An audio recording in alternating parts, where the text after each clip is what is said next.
Hey, I'm Caleb. And I'm Kyra. Welcome to Kingdom Chats. This is a podcast that forms the basis of our discussions for community groups where we are living out our mission of loving God and extending his kingdom together. That's it. And each episode is designed as a conversation starter because we want to spark quality conversations in your community group and your world. So make sure that every week you jump online and grab the community guide. It's got discussion questions, prayer and worship prompts, and more resources that you can explore together with your community group and your family, because that's where the gold is, where you can actually unpack it together. Let's dive in.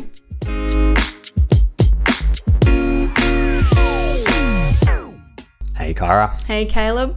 Welcome to Kingdom Chats. Thank you. Good to be here. Looking at our values at Winepress. We are, and we're up to our fourth value. Yeah. So before we get into the fourth value, I want to say I got a lot out of the third value. Yeah. We had, I think, in our community group, some of, if not the best discussion we've ever had. Yeah. Around the third value. So that was pretty cool. So that's why it's my favourite.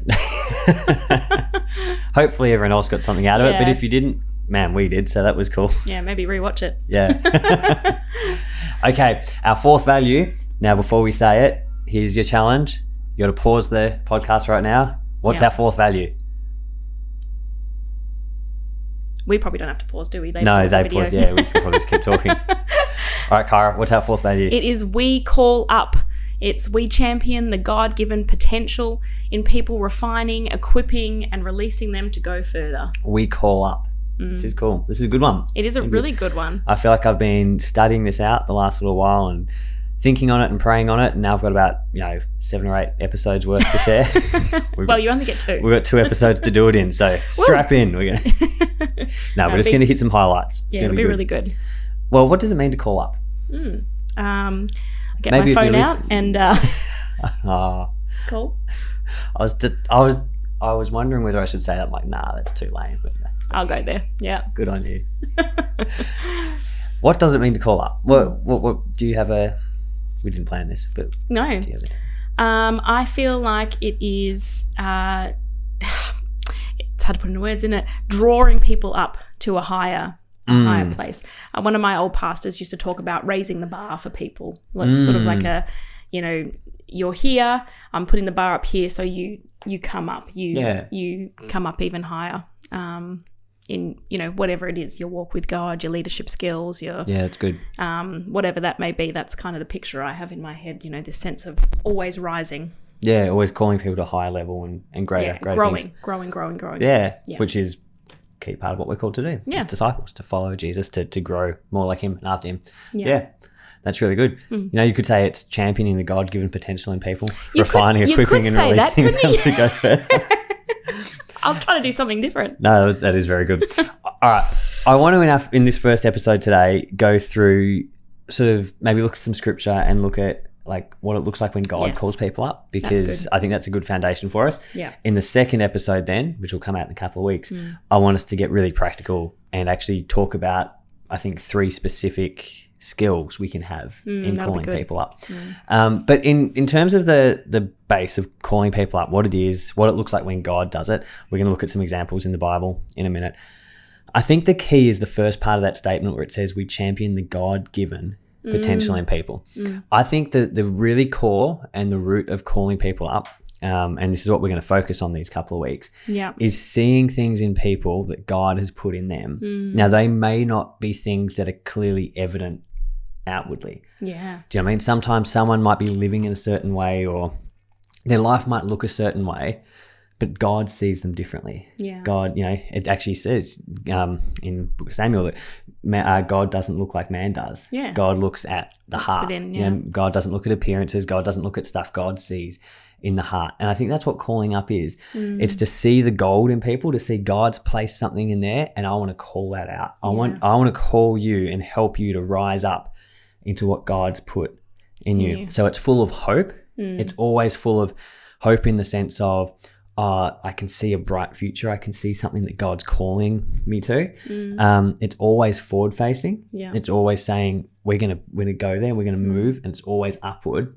But it's looking at people like God sees them and saying, I don't just see you as you are right here and now, but I see what what's in you, Yeah. and I want to call that out and call that up and call you up into what God's made you to be. I straight away think of Abraham and how he was fatherless, but God says, I'm calling you the father of nations. And it's just calling out what's actually inside, not what's visible. That's it, exactly. And I'm sure if you're listening now, you could think of probably a heap of examples in the Bible where God calls somebody something that doesn't seem to line up with if you just looked at their life as they were in that moment. It's like you would see this, you'd see their life and you would call them this, and this. You would call Abraham fatherless. You would call him the end of the line. You would just call him a wandering guy in the wilderness. Yeah. But God spoke at a different level. God said, no, I don't see that stuff. I see what I've placed in you. You're the father of nations. You know, you're going to have children that are going to outnumber the stars, more than the sand on the seashore. So, you know, and God changed his name from Abram to Abraham. So he went from being called exalted father to father of a multitude. It was just like, it's like, I'm going to change your name. To represent what's in you. Yeah, to represent that. So calling up is us partnering with God to speak that into those around us. Yeah. It's actually partnering with God. It's not just making up stuff. No. It's not flattery. We're going to talk about that next week. Calling up is not just saying nice things to people all the time. It's definitely not just saying you're amazing, you're perfect, you're wonderful. It's partnering with God to see what's in people and to call that up and to speak to it. Yeah. That's really good. Yeah. Challenging to do. It is. Should we look at a Bible example? I think that'd be wonderful. Would you like to read them? All right, so let's have a look. I want to look at one story quickly to begin with, and then we're going to look at the life of Jesus. But firstly, I want to look at the life of Gideon. I think he's an amazing example of this, how God spoke to him. So this is from the book of Judges, chapter 6. If you want to read along, we're going to read just from verse 11, just a couple of little highlights of the story of Gideon. Yeah. So starting from verse 11, now the angel of the Lord came and sat under the terebinth at Ophrah, which belonged to Joash the Abiezrite, while his son Gideon was beating out wheat in the winepress. Oh, ding, ding. To hide it from the Midianites. And the angel of the Lord appeared to him and said to him, the Lord is with you, O mighty man of valor. Yeah. And Gideon said to him, please, my Lord, if the Lord is with us, why then has all this happened to us? And where are all the wonderful deeds that our fathers recounted to us, saying, did not the Lord bring us up from Egypt? But now the Lord has forsaken us and given us into the hand of Midian. And the Lord turned to him and said, go in this might of yours and save Israel from the hand of Midian. Do not I send you? And he said to him, please, Lord, how can I save Israel? Behold, my clan is the weakest in Manasseh, and I am the least in my father's house. And the Lord said to him, but I will be with you, and you shall strike the Midianites as one man. So cool. We could read the whole story of Gideon and it would speak to this.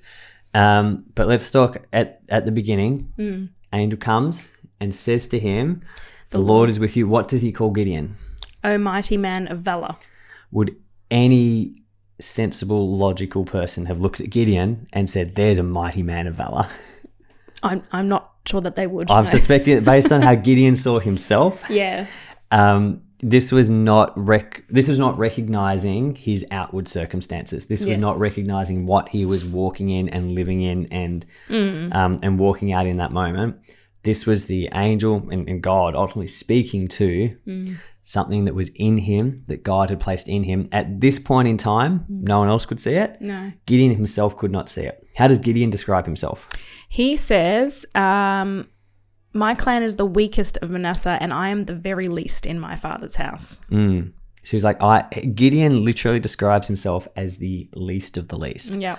The weakest of the weakest. Probably considered himself quite invisible. Nobody notices me. I just go about my day, do my thing. Yet God has put in him to be a mighty man of valor, to be a leader, and literally to lead these people to free the whole nation. That is in him. Yeah. God has placed it in him and spoke it into. When God speaks something, it is truth. Yeah. It becomes true. It is in Gideon in this moment. Has God spoken it, and Gideon cannot see it in any way. This is a great example of calling up. That God's like, I'm not speaking to you as least of the least. I'm not speaking to you as what you see yourself. I'm speaking to you as who I've created you. Yeah. What I see you, what I see in you. And this is what it is to call up. That when we look at people, we don't just see their circumstances. We don't just see where they are. We don't even just see how they view themselves. Yeah. We see what God sees and how he sees them. Yeah. And there can be two sides to that. One can be there are things that God speaks over every person through his word that we know are true of every single person, and they may not feel that. You know, you're loved. Like he will never leave you or forsake you. You are not forsaken. You are not alone. You have a future filled with hope. That, do you know, there are promises in the word that we can speak into people, and we can call them up into those promises. Yeah. Because they're true for all of us. Then there's a side where we can also partner with God and speak into people specific encouragement, specific things. It's like, man, God's got something on you for this. God's calling you up to this. You're a leader. You're anointed to this, that they may not see in themselves, but specific things that God has for them. But that's what we as a culture, we can do. Yeah. Can call people up. That's great. It's wonderful. Yeah. And it's not just, as you said, it's learning to actually take off our own judgments and assessments of who people are in a current moment, and actually allowing God to use us as his instruments to speak into. Yeah, exactly. Yeah, that's good. Let's really quickly look at the life of Jesus. Yes. I've got 3 just quick examples here that we're going to use. The first one is Matthew chapter 4, verse 18 to 20. Would you like to read that one for us, Kai? Yes. So while walking by the Sea of Galilee, he saw 2 brothers, Simon, who is called Peter, and Andrew, his brother, casting a net into the sea, for they were fishermen. I love how, sorry, interrupt it quickly. It specifically says there they were fishermen. So if any natural, logical person came along and saw them, they would say they are fishermen. And he said to them, "Follow me, and I will make you fishers of men." Immediately they left their nets and followed him. Okay, so Jesus, this is a beautiful example of calling up. Yeah. These guys are fishermen. They fish for fish. Yeah. They catch fish. That's how they see themselves. That's how others see them.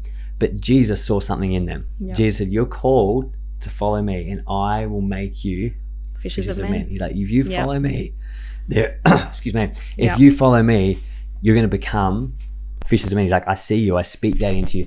That is a beautiful picture, I think, of how we are to lead people and how we are to do community with people. So you are this, but I see this. I'm going to call you up to this. I want to raise the bar, like you said. Say, hey, let's not be content with fish. Let's go for men. Let's do that because there's something God placed in you. That's right. Awesome. Do you want to read the next one? Yep. Okay. So the next one is from John 8.